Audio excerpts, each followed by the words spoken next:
Praise the lord. సామెతలు 1వ అధ్యాయం చదువుకుందాం. దావీదు కుమారుడును ఇశ్రాయేలు రాజునైన సొలొమోను సామెతలు. జ్ఞానమును ఉపదేశమును అభ్యసించుటకును, వివేక సల్లాపములను గ్రహించుటకును, నీతి న్యాయ యథార్థతలను అనుసరించుట యందు బుద్ధి కుశలత ఇచ్చు ఉపదేశము నొందుటకును, జ్ఞానము లేని వారికి బుద్ధి కలిగించుటకును, యవనులకు తెలివియు వివేచనయు పుట్టించుటకును తగిన సామెతలు. జ్ఞానము గలవాడు విని పాండిత్యము వృద్ధి చేసుకును, వివేకము గలవాడు ఆలకించి నీతి సూత్రములను సంపాదించుకును. వీటి చేత సామెతలను, భావసూచక విషయములను, జ్ఞానుల మాటలను, వారు చెప్పిన గూఢవాక్యములను జనులు గ్రహించుదురు. యెహోవాయందు భయభక్తులు కలిగియుండుట తెలివికి మూలము. మూర్ఖులు జ్ఞానమును ఉపదేశమును తిరస్కరించుదురు. నా కుమారుడా, నీ తండ్రి ఉపదేశము ఆలకింపుము, నీ తల్లి చెప్పు బోధను త్రోసివేయకుము. అవి నీ తలకు సొగసైన మాలికయు, నీ కంఠమునకు హారములనైయుండును. నా కుమారుడా, పాపులు నిన్ను ప్రేరేపింపగా ఒప్పకుము. మాతో కూడా రమ్ము, మనము ప్రాణము తీయుటకై పొంచియుందము. నిర్దోషమైన ఒకని పట్టుకొనుటకు దాగియుందము. పాతాళము మనుష్యులను మృంగివేయినట్లు వారిని జీవముతోనే మృంగివేయదము.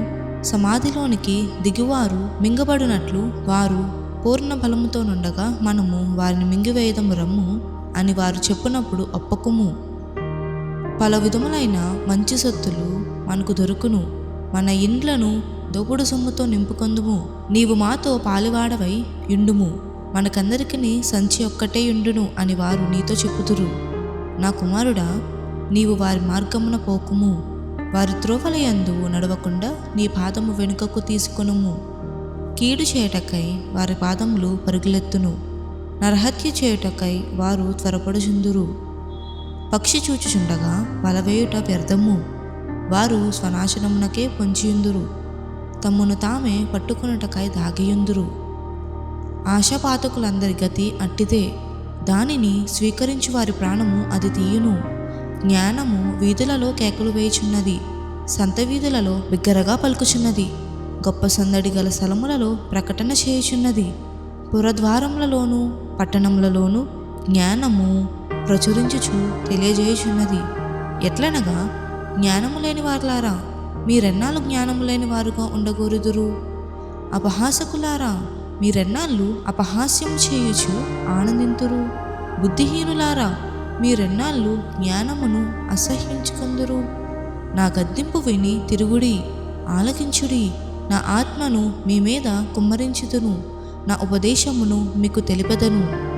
నేను పిలవగా మీరు వినకపోతిరి, నా చేయి చాపగా ఎవరునూ లక్ష్యపెట్టకపోయిరి. నేను చెప్పిన బోధ ఏమియు మీరు వినక త్రోసివేసితిరి. నేను గద్దింపగా లోబడకపోతిరి. కాబట్టి మీకు అపాయం కలిగినప్పుడు నేను నవ్వెదను, మీకు భయము వచ్చినప్పుడు నేను అపహాస్యము చేసేదను.